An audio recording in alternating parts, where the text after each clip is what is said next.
it's mind-blowing what AI can do now. What is the deepest lows that you had? I don't want to be a manager. My vocation is building. Nerds make a lot of money. In the last couple of months, it's been exploding again. The most disruptive space. Whole new level of complexity. You started coding at 12. You have to be very, very ambitious. Keep doing what they know best. The most appealing vision to me. How will they be able to manage? You don't know what is cooking. Let's try to survive. Stop studying. Let's go building mode.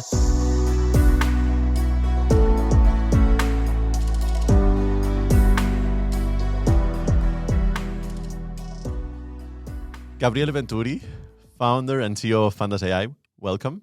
Hi, everyone. It's a pleasure being here. I'm a bit sad because this is our last interview in these offices. I'm also happy because we're going to move to the tower and it's going to be super nice. But it's a pleasure to have you here because you have a very interesting profile. You're doing something very interesting with PandasAI as well. And I wanted to start from the beginning. And that means you were in Paris, London, Milano, Munich, Berlin. You were everywhere in Europe working.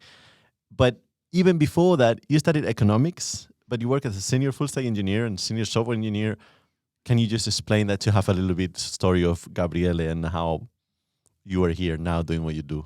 Yeah, definitely. That's a very good one, actually. I think I didn't have like a linear career, like one would expect, you study something, then you work on it, you start from, large firm, and then you develop something. That hasn't been my story. That never happens almost. Okay, yeah. But in your case, it's even worse. Oh, my case is like so messed up. Yeah, I agree. So basically, it all started actually, I will start from the very beginning because I think helps to understand a little bit my path. I think I started coding at 12, I think. So that's why I ended up being, a full stack engineer at some point. Basically, for me, coding was something like, you have magic powers, like something like that. And when I was very young, I was a little bit lazy, I must confess. So I was trying to build something for myself, like in a way that I could, automate some of my repetitive tasks or things like this. And then it all went through web development, because I wanted to build something to share my interests. I come from a small town. It's in Italy. It was like 50,000 people, and it was very complicated to find other people sharing your interests, and hobby and stuff like that. And so it was to me like, okay, I can also leverage my skills in coding to build communities. So that's how I was very young. I think it was probably 13 or 14 when I started building my first communities. What year is this, more or less? Not to get you to guess your age, but also to give context of the technological developments at that time. What's the time, more or less? I'm 30. So nothing to hide. But I think back then was what was the early 2000? Got it. Yeah, probably 2008, something like that. Probably, yeah. And so the context was a lot different than now. Yeah, of course. We didn't have AI, but we didn't have for real mobile. We didn't have like the web as we see now. That it's mostly real applications. You can build literally everything on the web. Back then there were a lot of constraints. I think the biggest problem was building something that worked on every different browser, Internet Explorer. So it was very, very. I mean, it feels like it was age ago. Yeah, of course. Yeah. But then you started coding, as you said.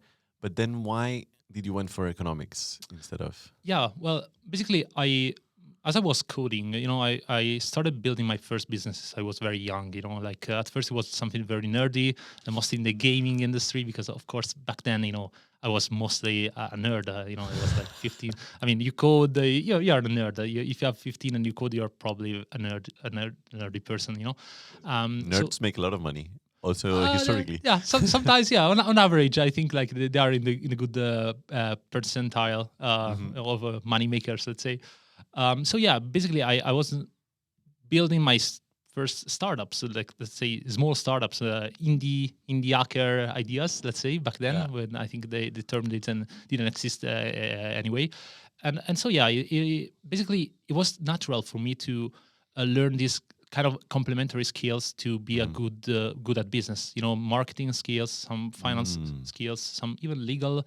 You need a lot of different domains expertise to run successfully a business. So that has been my path, and that's why I decided to study economics, which, by the way, I didn't even complete because I was working as I was building my stuff as I was studying economics. So at the end, it felt like I was wasting a lot of time, and so I just said, okay, no, let's stop studying, let's go building mode, and that's why I had this very unconventional path, let's say. So that's very good, because then let me summarize and jump to PandasAI straight, because I know you have a lot of different experiences in many different places, as I mentioned, but if I have to describe it, it's like you started coding at 12. You consider yourself lazy, therefore you try to save time with tasks. You're a college dropout and you love to build stuff. Yeah. Which are the characteristics of a great founder, just to start with. So with that, let's go all the way fast forward. Maybe we need to come back at some point, but let's go all the way fast forward to PandasAI. Yeah. Can you describe a little bit what PandasAI does? Yeah, definitely. So PandasAI makes, it's open source library, at least like the first building block, let's say, which makes data analysis a conversational experience. So you just plug in your database, or you just put any CSV or Excel file, and you just ask questions and you get to the answer. So it kind of democratize the data analysis skills so that you don't really need a data analyst or a data person to come up with some charts or come up with more in-depth analysis, because the AI can do the job for you pretty much. Mm-hmm.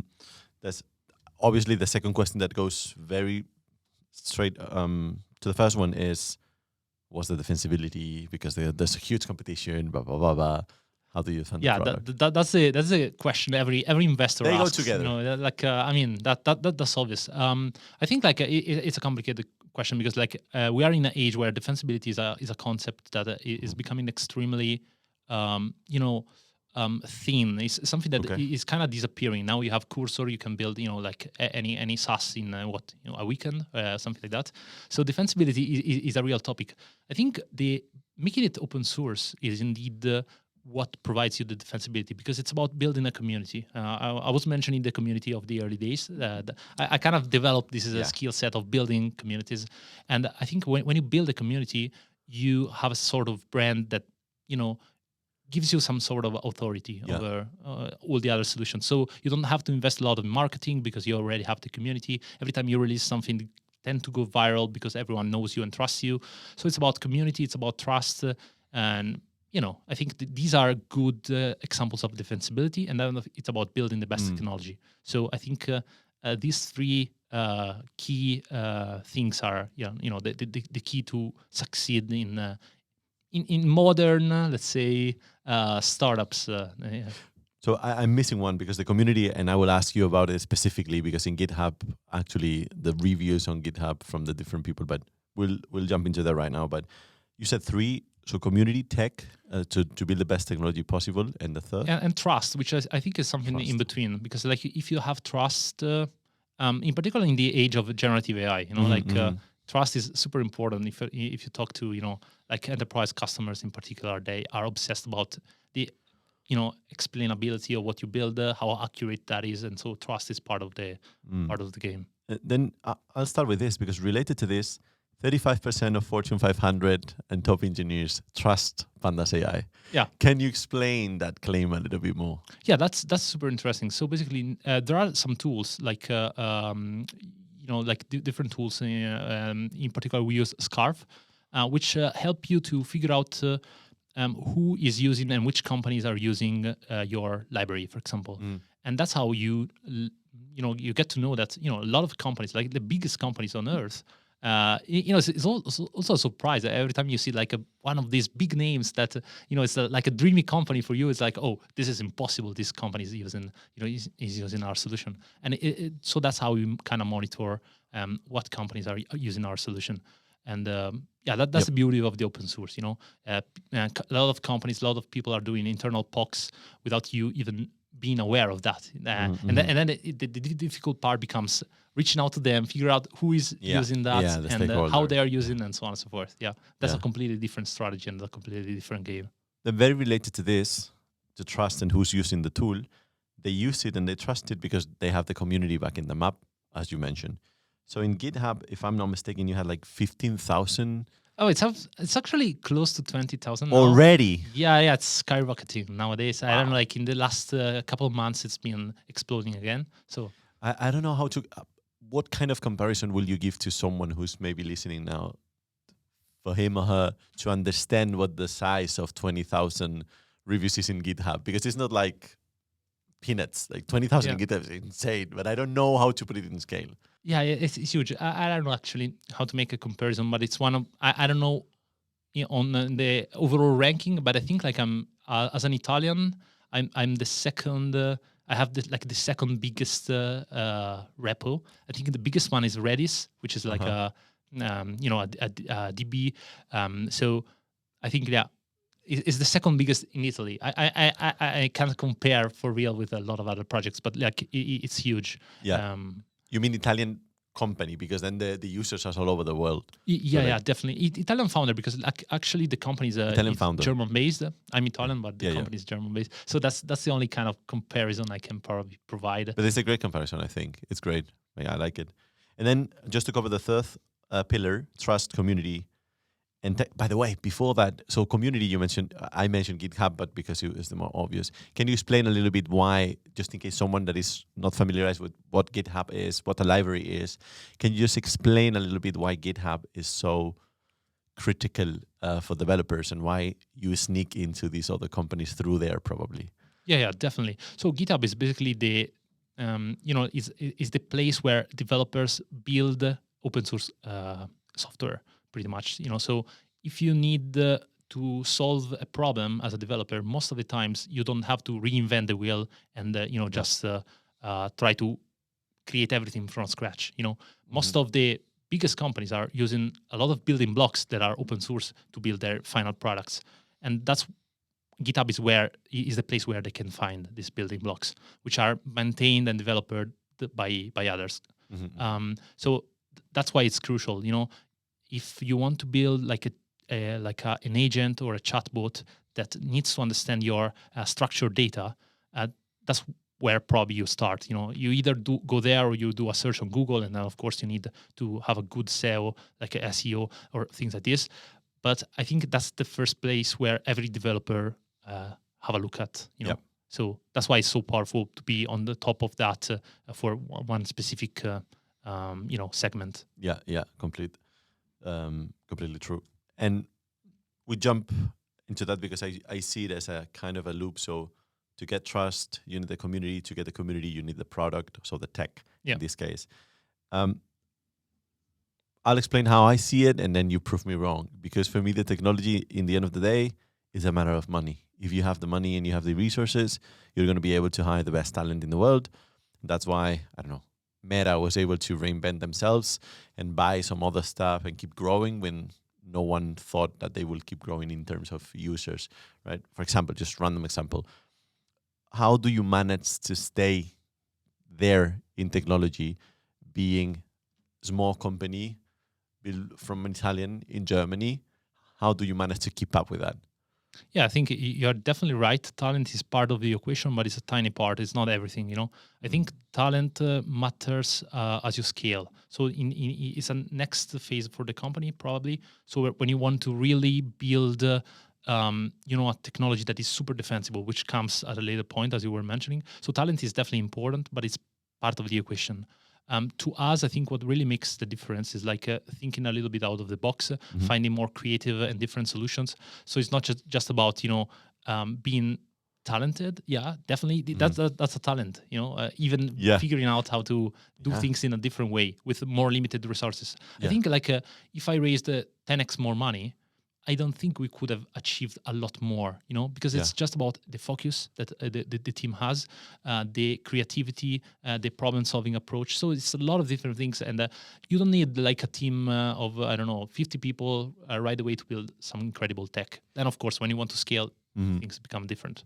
This is untapping a huge field of discussion that I love. That is just the focus of the team and everything. I'll jump into it too. But just before, I wanted to point out that, as I said, the same way I said that you need talent and talent scales with resources, there are also some key profiles that are able to just develop almost everything wherever you put them. So there's some key talents. You could be one that if you're placed in the right position, it doesn't matter who you are with, that you will manage to get it done, whatever you're doing.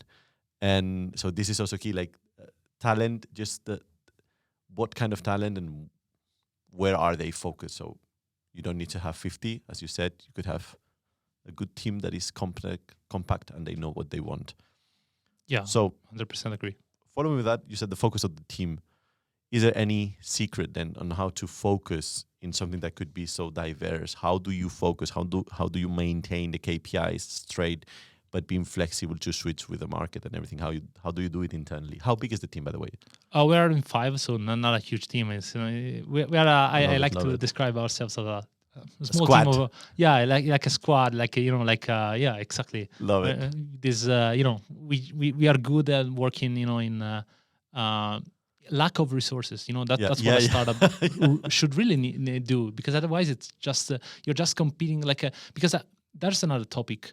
When you have a big team, then you have to manage the big team, and so as a founder, you are super important. Your time and your focus is super important for the company in the early days. So if you become a manager right away, then you lose one of your ideally the best pieces of one of the most important pieces, because I don't want to be a manager. That's the point.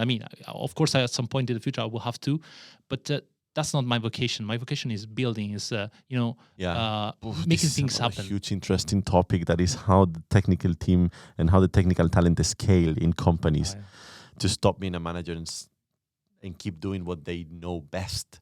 That's a huge topic that I love to also discuss, but we're not going to get into it. But 5 people, how do you keep the focus of these 5 people, including yourself? I think it's extremely important to find the right balance of how much ownership you give. So you have to, you don't have to manage them. You have to, first of all, hire the right people. So you need the people. I love to quote the Airbnb CEO and founder about this. He said that you need to hire missionaries, not mercenaries. And that's true. That's true. Every time you hire someone that is not aligned with your vision, then nothing good comes out of it.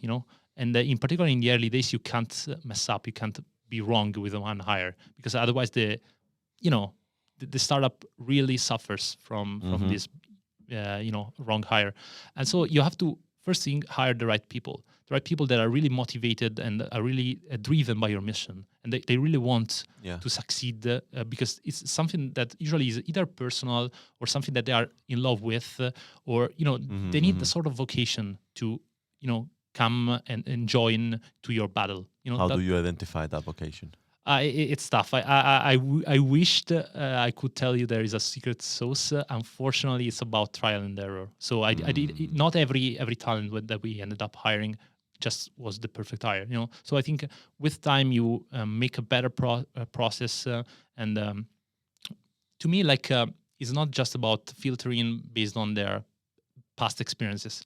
This is the least interesting. So one example, one thing that we do is that we go at hackathons, for example, and you can clearly see who are the top 2 people, the smartest mind. That's a talent to have as well. Okay. Yeah, exactly. But because you can see some people stood, out of all the others, and this is the right talent that probably is a fit for such a early stage startup. In particular, if you go to AI hackathon, that's our case.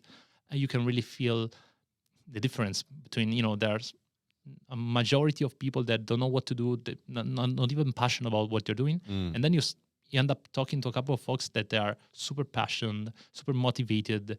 You can see that they have, something more, and that's a good starting point that works. Doesn't scale. You can't hire, 50,000 people like this, of course. But at this stage, I think it really works. And how do you manage then to keep these highly ambitious, highly motivated, highly talented guys in your team? And even just to start with, to work with you first, because maybe you show them 20,000 stars on GitHub. You come with us, with me actually, because you're 5, so you're like, come with me. But how do you seduce them? I think it's that's the biggest that's the job of a founder, to somewhat share the vision to everyone, to all the different stakeholders. It's about sharing the vision with investors, sharing the vision with the customers, sharing the vision with the team. So I think if you are really the first one being so passionate and obsessed about what you're doing, usually if the right person can understand and share your vision, they want to jump in. That's something that, at least for us, happens. I think it helps the fact that we're building on something that is, pioneering, a new world that is coming. Of course. So that definitely helps. If we were working on a more boring topic, it wouldn't have been that easy. But I think the combination of sharing the right vision and being on the right project at the right time definitely helps. Do you have a problem with do you have to fight a lot with money? Like, for example, OpenAI opened offices in here in Munich, and I've heard some of the people complaining, dude, the salaries are so high that we cannot compete. We just cannot compete. They're just stealing our best people. How do you cope with that? I know you're 5, but still. Yeah, here's the thing. I think if you, we are not competing for the same people now, because like the people that they are trying to hire are different kind of people, with different background, different. I think like when you join such a large company, you have probably a different profile. So probably you are a researcher, maybe, and this is not the ideal target for such an early stage startup, for example, or you are someone that might be seeking more of a 9-to-5 job, let's say, and this is not the case again. So I think for now it's not a real competition, but I think again it's a matter of how much impact can you have. Like honestly, if you work at OpenAI, you are one out of how many thousand employees, versus here you can really shape the future of this kind of product, and this is about sharing, as I mentioned, like the ownership is something that is extremely important. It's one of the minimum requirement if you want to hire the right talent. And so I would say like show them the right the path in which we are going, be very transparent about that, show the vision, but also hire owner people that can really have enough room to help shaping the future of the company and the product you're building. In this case, that the people you hire, I guess they're all tech related, because as we said, I love this arrows thing, like trust, community, tech, because then tech will become your sales pitch as well, right? Especially because the community who uses the tech is already very well known or knowledgeable in the matter. So it's like, dude, this is it. But to go one step further, how do you then monetize that? What's the monetization part of it? That's if you want, it's the toughest part, but it's not tough per se. Monetizing is just because like we are now until 2024 we've been in a way where a lot of enterprises were just playing around with AI, understanding what it could be possible. So the real winners have been like the more on a B2C space. If you look at Lovable, Cursor. I mean, even though there are tools that are, and at the end they are used for business, but it's more like a B2 prosumer, maybe something like that, because the small prosumer can really benefit a lot from such tools, because it's 10x more productive, or can do something that couldn't do earlier. When you go to enterprise, it becomes a completely different sales cycle. So monetizing is not difficult. It's just that enterprises, in particular in Europe, are a little bit slightly lagging behind compared to the US counterparts. That's what I noticed. And so you just have to figure out. But I think to answer your question, monetization comes with trust, in particular in such companies. The fact, for example, that you are open source helps. Because they can say, okay, I can build myself, but then they realize, and this is why most of them reach out to us in inbound.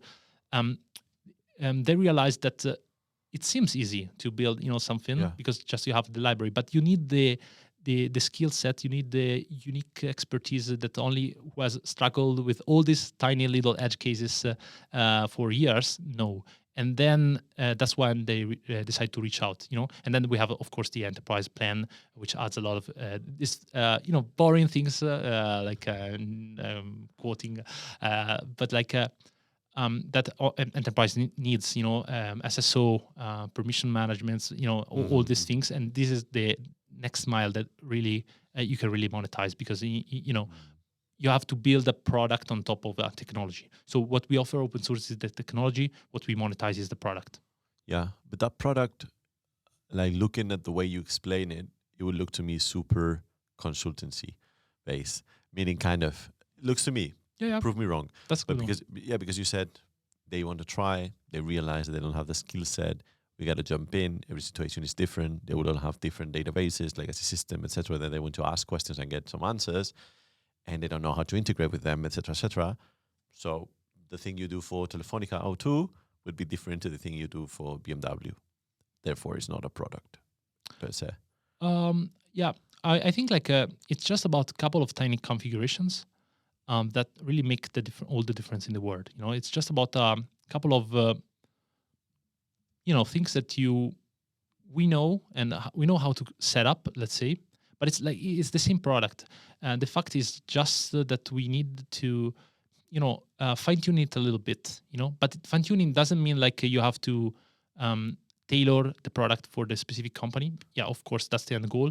But it's more you have to imagine an onboarding where the end user answers some question from an AI, and the AI configures the product for them. So that's why it's not consulting. I mean, yeah, maybe the AI is consulting. We are not consulting. That's the point.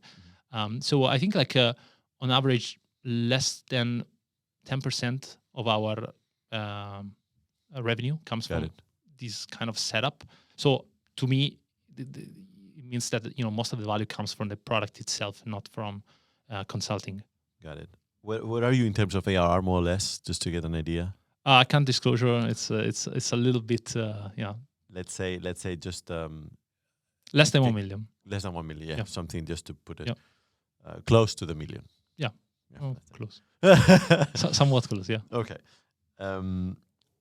So the thing is, you don't have a sales team because product you said how much is the inbound related to any other customer acquisition that you have? I think it's 75 to 80%. And the rest? The rest is mostly, I mean, it's somewhat inbound as well, because it's insane anyway already. 70%. It's ridiculously insane. But yeah, that's the main acquisition channel, is the library. The other acquisition channel is mostly my LinkedIn profile, so my personal brand. I tend to post, especially when we launch. We tend to have some launch weeks where we launch all the new features, and that's when I think the other 20% comes from there. We tried with the traditional outbound sales. I don't want to say that it doesn't work, but it didn't work for us, at least. We had some nice conversations, but it's not the way it scales, because people haven't played around with technology. They're not familiar. We don't have the brand advantage that we have when we received a lot of inbound, So people that reach out to us, they already played around with the product. They know us. We have the trust, the credibility, and stuff like that, and that helps a lot. Yeah. And these links, I wanted to link this state of the company with the fact that Runa Capital invested in you. Normally they don't do these type of rounds, if I'm not mistaken. Yep. So it's kind of you are an outlier for them, for the portfolio. You also went into the YC Combinator Winter 2024. Yep. You got in YC.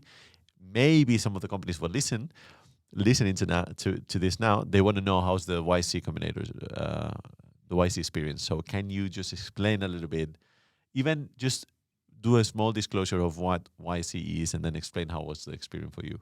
Yeah, definitely. So YC, Y Combinator, is the largest accelerator in the world. The startups like Airbnb or Stripe or DoorDash, like a lot of US based that maybe are not very famous here in Europe, but they are billion-dollar companies. I think I might be mistaken, so take it not for granted, but I think 4% of their startup become unicorn. It could be. It's something like that. All the way up to a certain year, it was like this. Probably we don't have data about the most recent years because there hasn't been enough time. But this is just to give you the, how big. Sam Altman ran YC for a while as well. Yeah, OpenAI was somewhat, a startup, like a non-profit back then, out of YC. So that's quite huge if you think about it. And yeah, I think like it's a wonderful experience. Basically, you go there for 3 months. You have to, apart from the COVID period. There, San Francisco, you mean? Yeah, exactly. It's based in San Francisco. You have to go there for 3 months. It's in presence. You have a lot of events during the week. A couple of events. They need not a lot, but it's good because you can really build a community. And again, the community is always is the key word, because like you go there, you meet a lot of other successful founders, you get inspired by them, you inspire them, and you build, a network. You can try to sell to other founders, and this is one of the secret weapons of the early days YC startups. They were just selling to each other and building incredible businesses out of it. And then when you're there, you have like a founder, ex-founder, which is a partner that is following you. So basically, the great thing about YC, I think, is the fact that every partner has had at least one success, or at least ran something really big back in the days. And this is something that I think in the VC ecosystem is not for granted. Yeah. Some of them are.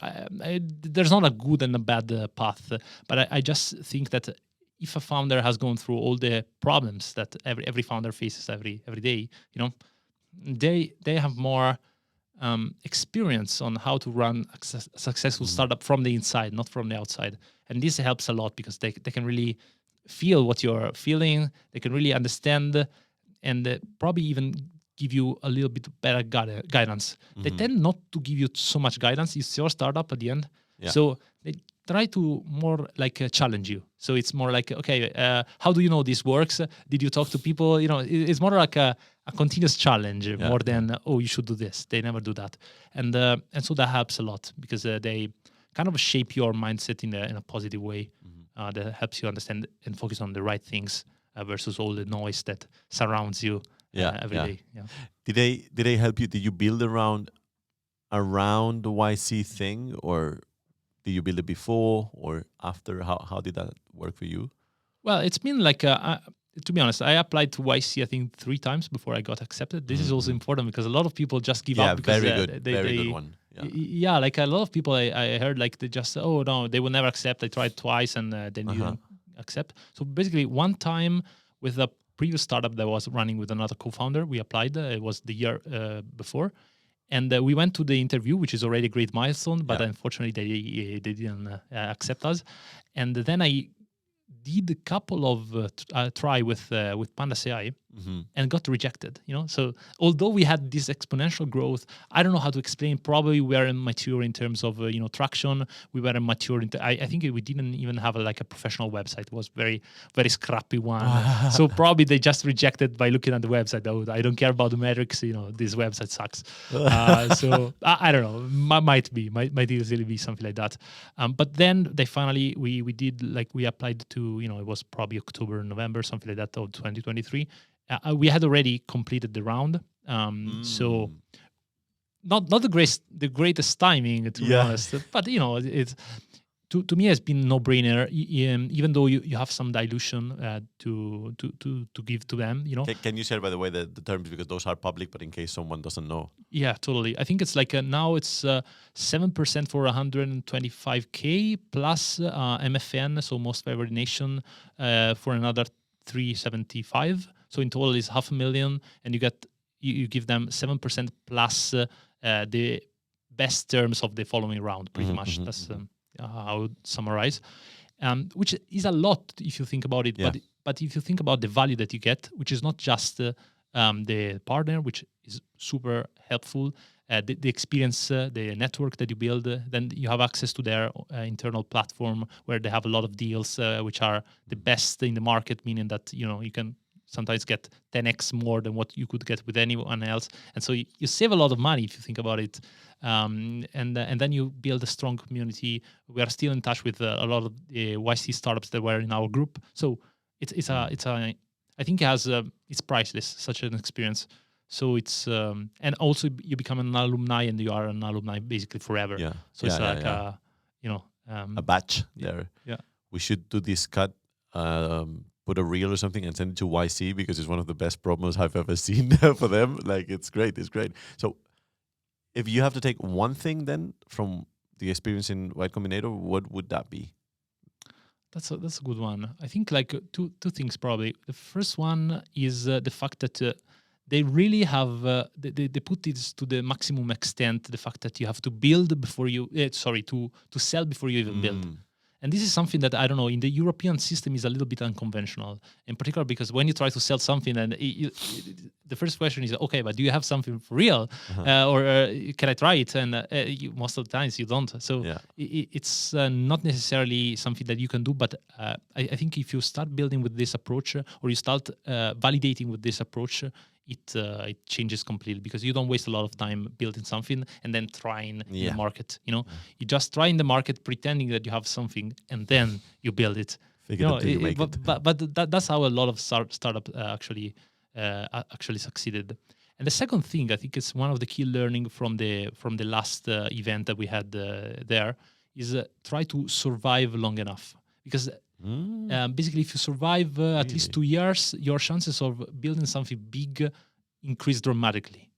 So it's more about, because I think the key there, and I think this is probably, I don't think there's a secret sauce for building a startup, but I think there is one thing that really makes all the difference, which is consistency. So you keep building, you never give up.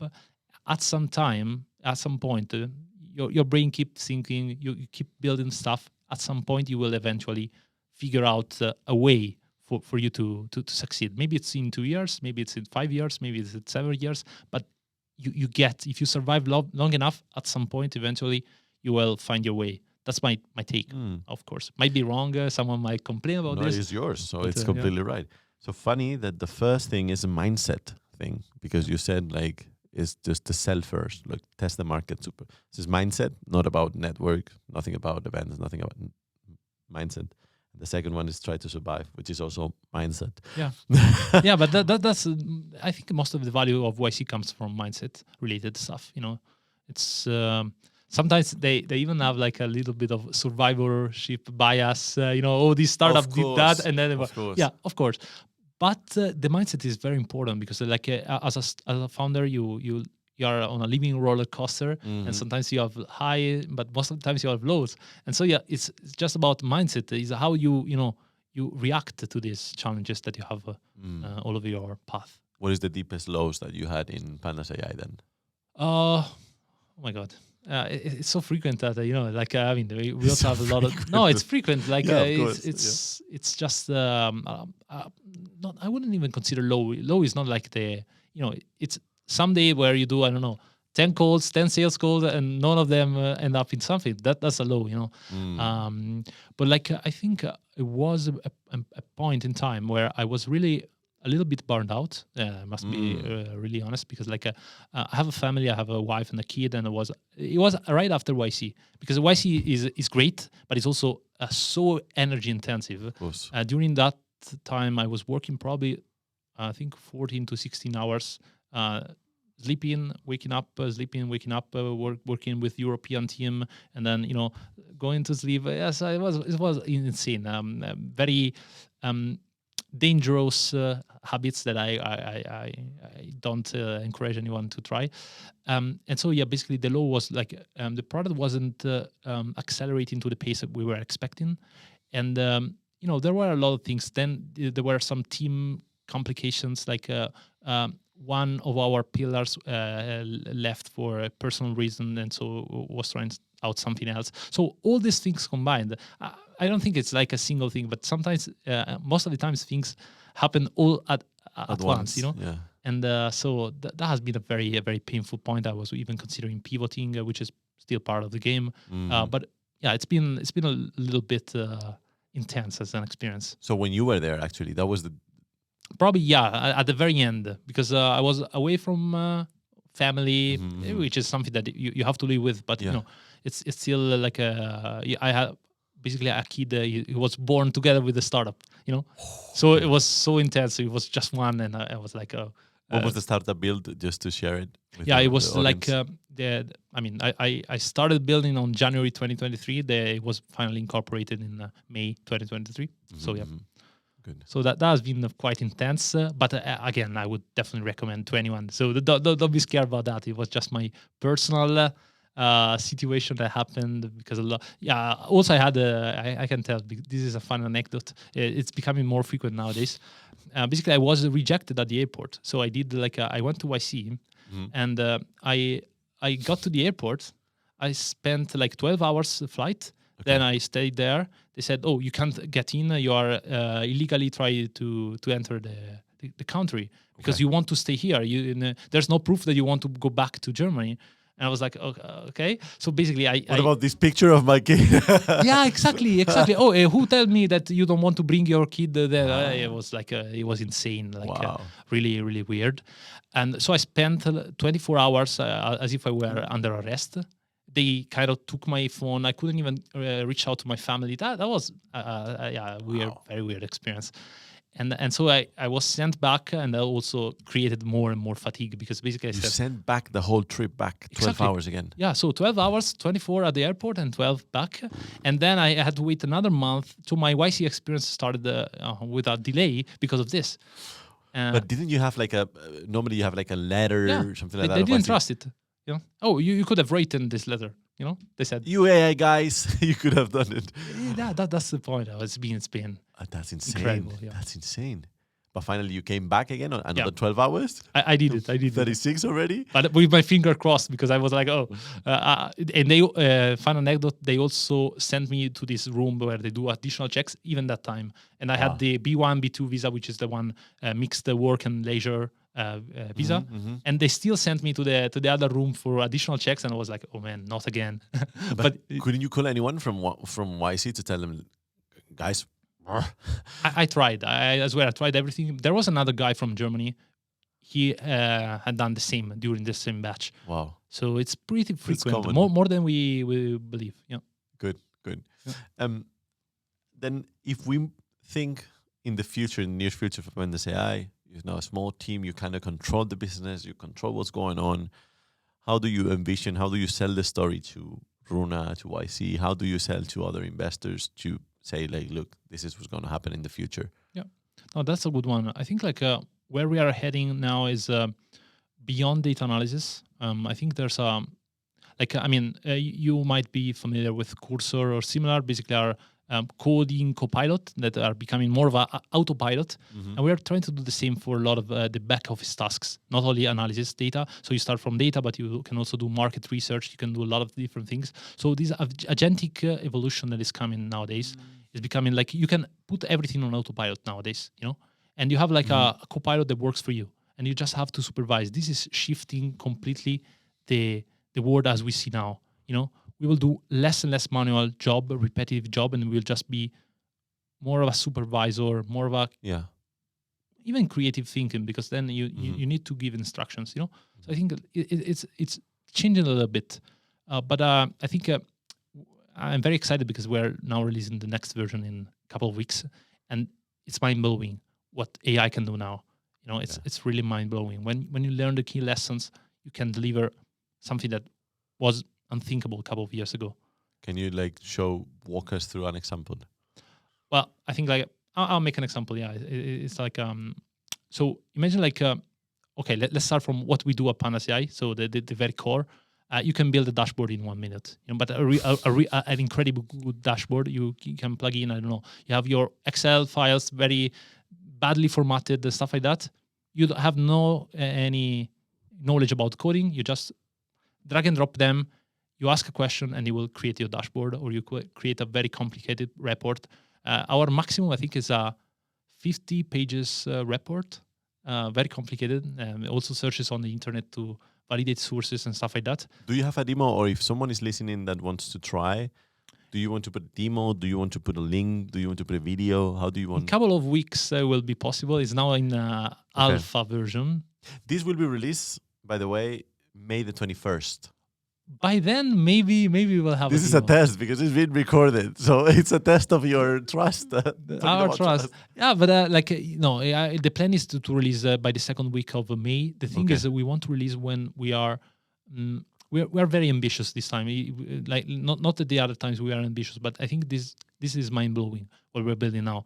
And so I think one more week to us, if it really makes a significant difference, I will wait for 1, 2, 3. It doesn't really Yeah, matter. of course. It has to really be perfect. It has to Really? really answer every single question, because we have a product up and running. But then you didn't learn from YC. You told me that it doesn't need to be perfect. But it's already in the market, the existing solution. So this is a level up. Okay. So this level up, we don't want to have a single answer, not a single question not answered. Okay. That's the point. Okay. And this is extremely complicated. It's a whole new level of complexity that we are embracing. But basically, on our internal benchmarks, it's 80% smarter, and we have a benchmark to assess how smart our agent is. So it's a new jump to something that I'm very, very excited about. And then maybe I interrupted you with the example, but you were saying you're throwing there some spreadsheets with wrong format or something like that, and I'll ask you to give me some information from there, and in 1 minute my dashboard will be created. I can have information. Yeah, you right can there. get a shareable URL, you send it over to the whole team, and it's blazing fast compared to everything else. And it's also interactive. It's not just a dashboard with some charts, but you can interact with the charts. You can add filters. You can do a lot of things. But this is not just about dashboard. Dashboard is probably 5% of what it can do. It can create very complex reports. It can create PowerPoint slides. It can do a lot of things. And this is mostly, if you think about the daily activity of most of the people, is doing calls and creating reports. And that's exactly what kind of thing we're trying to build now. And basically, you would spend 2 days doing the same report that can be done in 2 minutes by an AI, and you just have to supervise, do the final changes, and it's ready. And then, is there any particular field of companies that will use you more at the beginning, like consultancies, or not at all consultancies, but like manufacturers? Like, who are using PandasAI the most? I think it's a very horizontal solution, but to answer this new version, I think that is the most exciting for consulting companies, because they are the ones that for real do a lot of reports, so that's definitely the exciting industry. But our customers are mostly into banks and pharma for some reason. So banks, because they have a lot of data basically, so they really need, in that case, they connect production systems like data lakes and stuff like that. So that's an option. And pharma, because for example, you can analyze clinical trials with PandasAI and understand all the different correlations. So, for example, you can notice is there a pattern across our tests where a specific biomarker is increasing with the usage, or can it be confirmed by the placebo and stuff like that? So it's all about this, and you can analyze 500 different biomarkers at a time and finding correlations and finding and then what it does, it's not just about plotting, because plotting is pretty naive nowadays, even with AI, but it's more about reflecting on the data and analyzing data and finding some unique insights that sometimes not even humans can figure out, because it's so huge amount of data. So you can't do it one by one, while AI can, because you can parallelize a lot of processes. And maybe I should ask the question that is also probably the most asked question in the last 2 years. That is will ChatGPT with a future iteration of the product destroy PandasAI?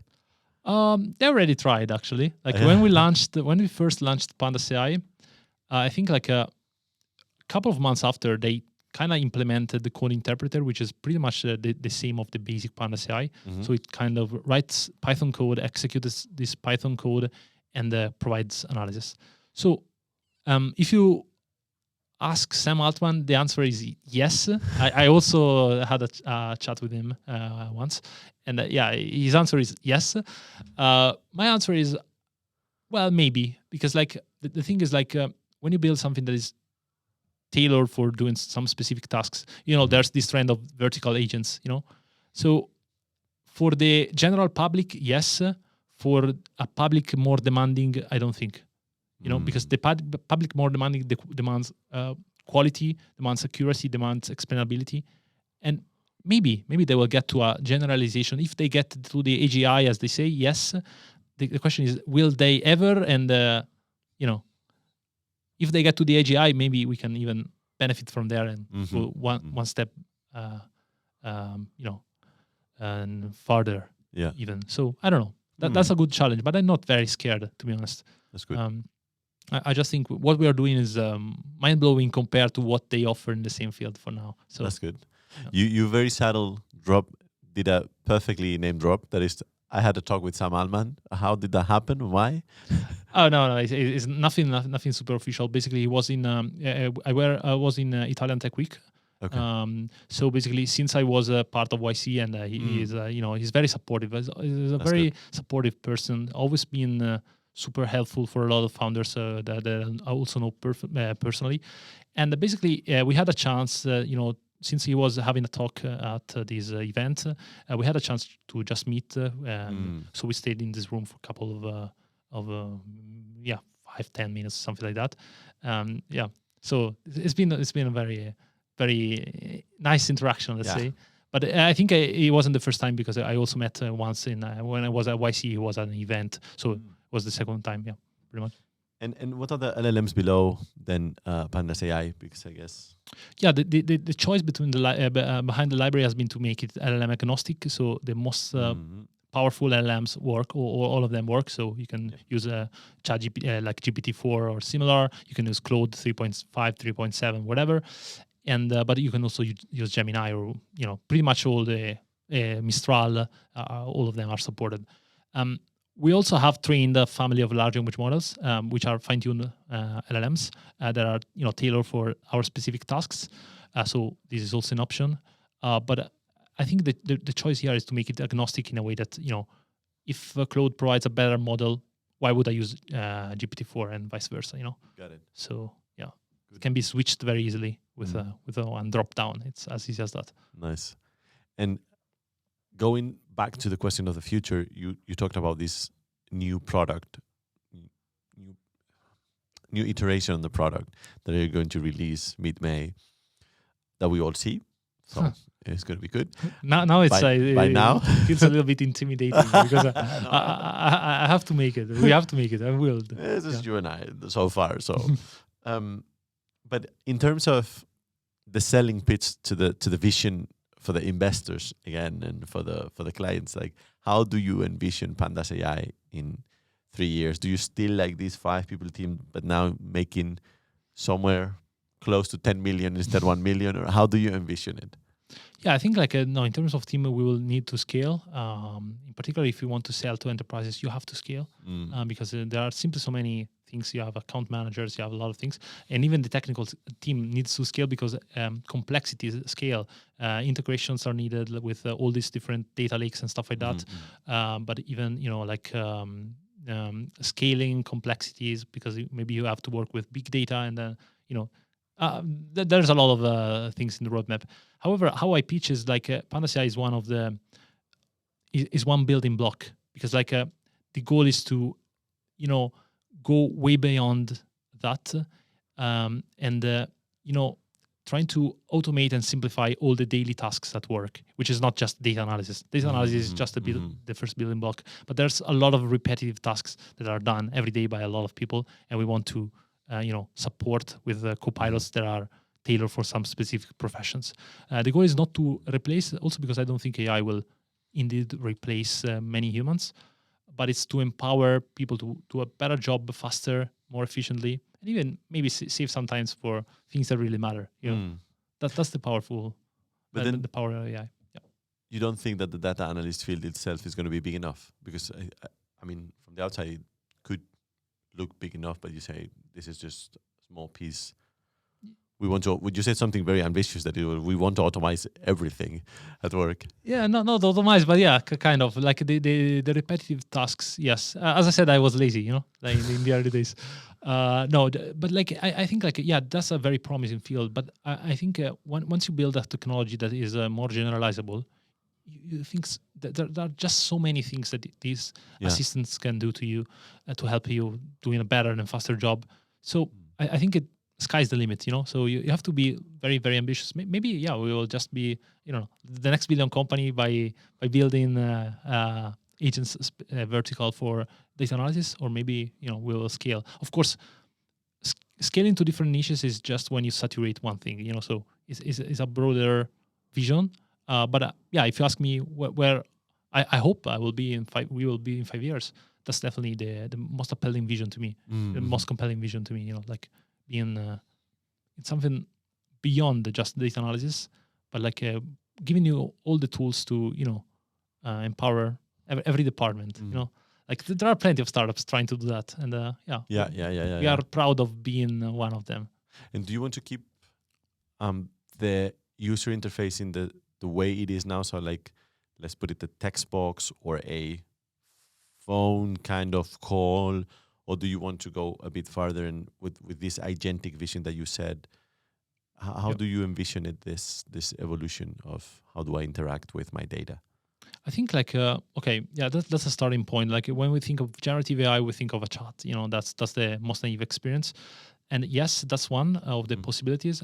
First of all, we have been agnostic since day one. So, for example, the end user doesn't need to log in yet another SaaS, but can just ask a question on Slack or on Microsoft Teams. So basically, to you, the experience is like as you are talking to your colleague, and doesn't make much of a difference. So you don't need yet another tool. This is one. But the other thing is like there are a lot of asynchronous tasks that don't require you to be present in there. And maybe like imagine like this. So you assign a task to your AI, and then in 20 minutes, you receive a notification that say, hey, I've done this and that, but I'm blocked because I need your approval to do this other task. What's your take? What should I do? And then you reply or you just accept, you can have different UIs. And then the AI will continue asynchronously doing the job for you, in a way that you can focus on other things. So this is how I envision it. It's more of you have to imagine it more of a asynchronous process. It's not just that you ask, you wait for the response, then you ask again, then you wait. It's a little bit frustrating like this, Well, I want to assign you a task, you do everything, and then you just that's the point. Otherwise you become a slave of AI because you have to be there in the loop. So you're not really having AI automating what you need to do, but it's indeed you waiting for AI automating, and this is very time consuming and also limiting for you because then you become idle until the AI has done its job. Yeah. Very good point. Very good point of view. And what do you think is going to be the most disruptive space with AI in the next year? I think it's hard to make predictions now. That's why I ask the experts. I don't do them. I ask you to do it. I'm not an expert either. I like to be a little bit humble. I have big ambitions, but I'm not an expert. I don't like to self-proclaim myself. But yeah, that said, I think what we will see for real now, models are so powerful, but they are reaching a sort of plateau, So we won't see improvement. I mean, this won't age well, but yeah, let me try my guess. So my prediction is that we will see more in the architectural patterns. Like these agentic system will benefit mostly as more and more people play around with it and figure out what works, what sticks, what doesn't stick. So I think it will be more of a long-term thinking agentic systems. Not in the way we see with O3, for example, or these thinking models, but more of agents that really have a lot of tools. They do a lot of perform a lot of actions, but they don't give you an instant feedback. It's more of a task that takes them 20 minutes or 1 hour, and then once this is completed, so they continuously run, and once this is completed, you will get the very well done job. As opposed to something very superficial as it was in the early days of AI. So this is a trend that I think is here, it's coming, and we'll see an explosion in these agentic systems that work under the hood and then provide you a very detailed answer. So that's at least where we are positioning, and I really hope that this will be the one. Because apart from that, I think image-wise, we've seen an incredible jump from huge. OpenAI, they did something crazy. Evolution. So it's hard to make prediction. You don't know what is cooking in this crazy places. But I think more complex agentic systems, and I expect these to be more productionized. Because there will be a lot of vertical agents and more complex reasoning under the hood. So you don't expect immediate feedback, but more detailed, more accurate, and more useful. Yeah. Because agents will start doing things in the real world, which is something that now is not really happening. It's more of a conversation. What I really envision is like agents interacting with different systems and start doing things. We have seen already in the past years, but this year I think we'll see a significant explosion in there. And there are companies like N8N that are growing also like crazy. And they do that. And what I'm thinking when you were talking about this agentic process that makes total sense is that you said something that is very interesting. That is, so far we're used to interact with AI, asking something, being idle in the meantime, getting the answer, processing yourself, okay, continuing, idle, blah, blah, blah. So this will change. But then if you extrapolate this to a whole company, then probably the way everything is structured, it will change. Even the way you do the business will change. I'm trying to think how, but I cannot come up with an answer either. So it's like, do we need to rethink the whole structures that we have now in our companies? Or like, and I know it's a huge, difficult thing to do, but it's like, how do you think that this will impact? I'm thinking of Telefonica with thousands and thousands and thousands of employees that won't adapt in 2 years, even if the technology is ready, or 3 years.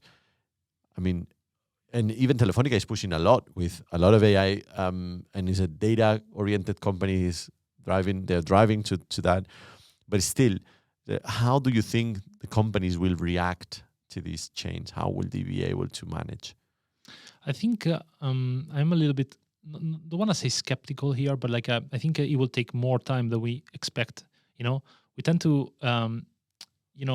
overestimate the short term and to underestimate the long term. So this is as every fundamental change that happens, it takes some time because people, in particular, there are some early adopters that are more likely to start using such tools. But then, companies are big. They have a lot of people. Not everyone has the same, background to, understand and embrace the change. So it will take some time. That's for granted. But it's like the internet. If you think, it's not that in 2 years the internet completely disrupted industries, but in 20 years it did. So that's what I envision here, and that's what probably will happen. Probably it won't be 20 years this time. It will be 10 years. Maybe it will be a little bit faster. Maybe. But yeah, it will fundamentally and deeply change the way we work. The way I think even the responsibility chain will change because the thing is, to me, when they ask, will we be replaced by AI? My answer is always no, because the real thing is who is in charge if the AI is wrong, So that's the point, So who is the responsible for the AI being wrong? So we need some sort of supervision. So our work, our daily jobs will definitely change a lot. I don't know how exactly, but I don't think we will be replaced. We'll just change the way we approach to our, daily activities. It would be good to have also similar podcasts from 25, 30 years ago when they were talking about how internet will impact the companies and see what were the answers. But okay. But podcast is one of the things that wasn't possible because of that, True. And now everyone has one. Yeah, exactly. That's the point. But I want to thank for your time again. And finalizing with one weird question, not weird, but it's just, I read that you're very into reading in general, all types of books. So I want you to give me a top 3 of books. Oh my God. Of all fields. Like, it would be good if you select like fantasy, science, and business, but completely up to you. Okay, one that I think is very related to, I'm not entirely sure I remember the English title, so we have to add like a subtitle at some point. But it's like it's controversial, but like is the subtle art of don't give enough. It's Mark Manson. Yeah, that's him. That guy. I mean, it's something that is obvious what he reads, but I think it changed my mind to some extent in a way that I think to some extent I was just waiting, for PandasAI to release it, and I just say I just remember I read this book that invites you through action, and I just said screw it, let's do it.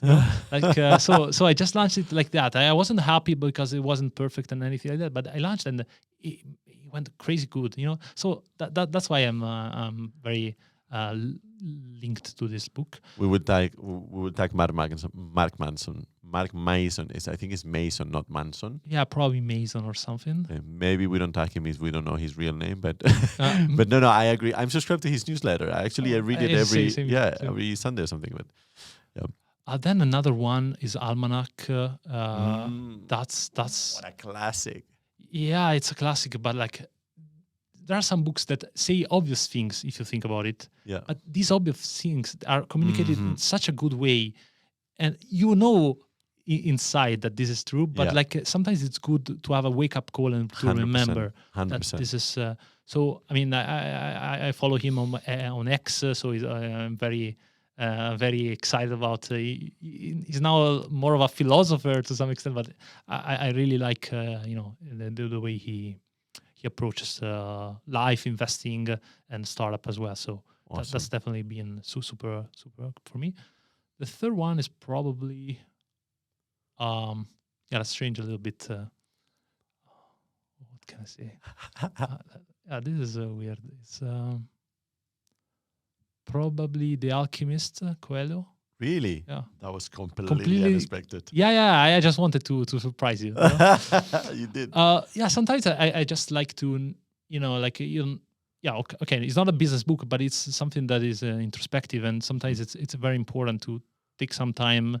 So I don't want to say anything obvious. Sorry about that, but anything naive, but not to lose yourself, because I've been in a phase where I don't want to say I lost myself, but I just put a lot of other things before me. And this is never good. Even putting the startup before you, that doesn't work. So to me, it's very important. It's been a very introspective reading that I really enjoyed. And now I'm reading something completely different. It's a thriller, because I also like to change a little bit. Before I go to bed, just to not thinking about business. Because this is also important. Otherwise, you don't sleep well. Yeah, that's true. Also, by the way, how interesting it is. This that you mentioned between the difference between you and the company, because at some point you might tend to kind of mimic yourself with the company. So whatever happens to the company happens to you. So I'm the company and I'm worth what the company's worth, etc., etc. So I think this is not obvious or basic or superficial at all, or naive, as you said. This is deeper than it looks, because to be able to do this cut, I mean, if you manage. I don't say I manage. I try to manage, and sometimes that's why I like this kind of books as well, because you have to remind yourself you're not your company.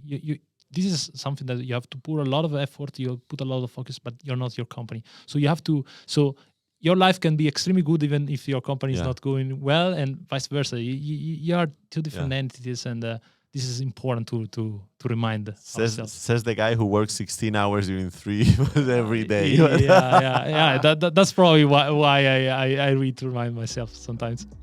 Well, Gabriele, thanks a lot. It was a great and an honor to have you here. My pleasure. It's been a pleasure. I hope to have you maybe soon, in 1 year, 2 years time. We'll see. We'll see how badly my predictions aged. Happy to see it together. Thanks. Bye. Ciao.